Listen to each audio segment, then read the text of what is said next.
আসসালামু আলাইকুম। আজকে রানবো লাল শাক দিয়ে চিংড়ি মাছ। আগে শাকটা চুলায় দিয়ে দিয়েছি, এটা সেদ্ধ করে নেব। একটু লবণ দিয়ে হালকা সেদ্ধ করে নেব। এই লাল শাকটা আমার খুব পছন্দের রান্না। এটা আমার মায়ের রেসিপি। অবশ্য আমার মা ওটাকে বইয়ের ভাষায় বলে শিং মাছ, আবার আমাদের এখানে সবাই বলে জিয়েল মাছ। ওই জিয়েল মাছ ভেজে আমার আম্মা রান্না করতো সেম প্রসেসে, কিন্তু আমি তো জিয়েল মাছ খাই না, এই জন্যে চিংড়ি মাছ দিয়ে রান্না করে খাই আমি। আবার রুই মাছ দিয়েও রান্না করে খাই, সেম প্রসেসে ওরকম ভেজে নিয়ে যেভাবে এটা রান্না করছি, ওই রুই মাছ, জিয়েল মাছ ওগুলা দিয়ে রান্না করি। তবে জিয়েল মাছটা দিয়ে রানলে সবচেয়ে ভালো লাগে। এবার কড়াই দিয়ে দিয়েছি, কড়াইতে তেল দিয়ে চিংড়ি মাছটা ভেজে নেব। চিংড়ি মাছটা ভালো করে খোসা ফেলে দিয়ে ধুয়ে নিছি, লবণ হলুদ মেখে এবার ভেজে নেব দুপাট, এপাশ ওপাশ উল্টায় ভেজে নেব। আপনারা যারা জিয়েল মাছ খান তারা জিয়েল মাছ দিয়ে রান্না করে খেয়ে দেখেন, রান্নাটা এত মজা। সবচাইতে জিয়েল মাছেরটাই ভালো লাগে। আমি অবশ্য আগে খেতাম ছোটোবেলার থেকে, আম্মুর রান্না খেয়ে এসছি ওই জিয়েল মাছ দিয়ে। কিন্তু আবার মেয়ে হওয়ার পরে জিয়েল মাছ খেয়ে এত ঘৃণা লাগছিল, ওর পরে থেকে আমি জিয়েল মাছ খেতে পারি না, ঘৃণা লাগে। তাই এখন চিংড়ি মাছ দিয়ে রান্না করেই খাই।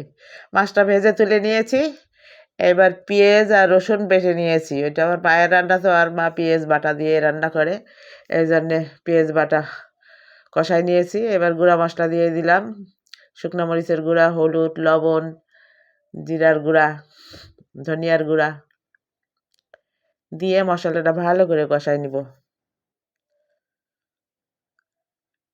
তেল ওঠা পর্যন্ত, উপরে তেল ওঠা পর্যন্ত ভালো করে কষাই নেব।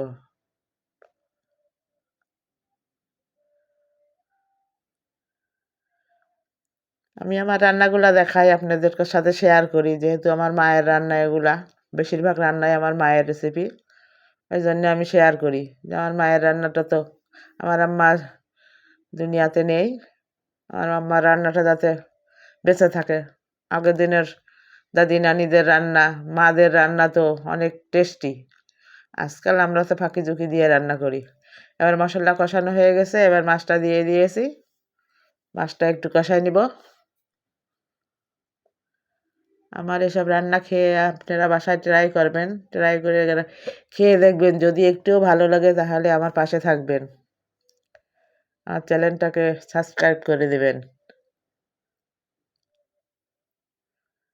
এবার ওই মাছ ভুনা হয়ে গেছে, এবার শাকটা ওই যে সেদ্ধ করে রাখছিলাম ওই শাকটা দিয়ে দিলাম, দিয়ে এবার নেড়ে চেড়ে নামিয়ে নেব পরে।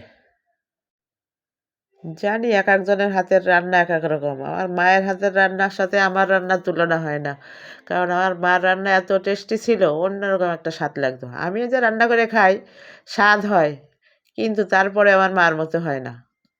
আপনারাও করে দেখবেন, আমার কাছে যেটা স্বাদ লাগে আপনাদের কাছে নাও লাগতে পারে।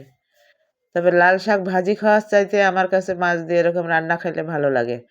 কারণ কি, বিটরুটের মতো আমার কাছে লাল শাকেরও একটা কেমন গন্ধ বলে, এরকম একটু মশলা দিয়ে মাছ দিয়ে রান্না করলে ওইটা লাগে না।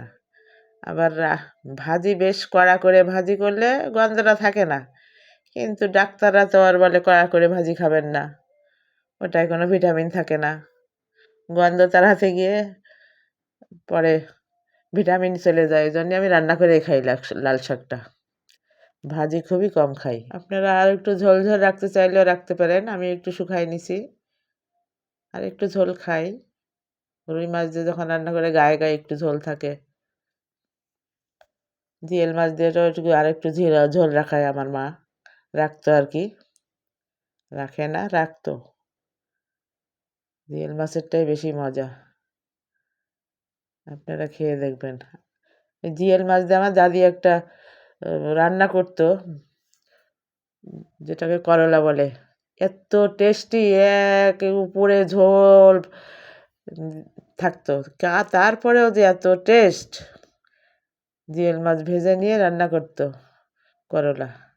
যে আমার রান্নাটা হয়ে গেছে, এবার পরিবেশন পাত্রে পরিবেশন করে দিলাম। আজ তাহলে আসি। আসসালামু আলাইকুম।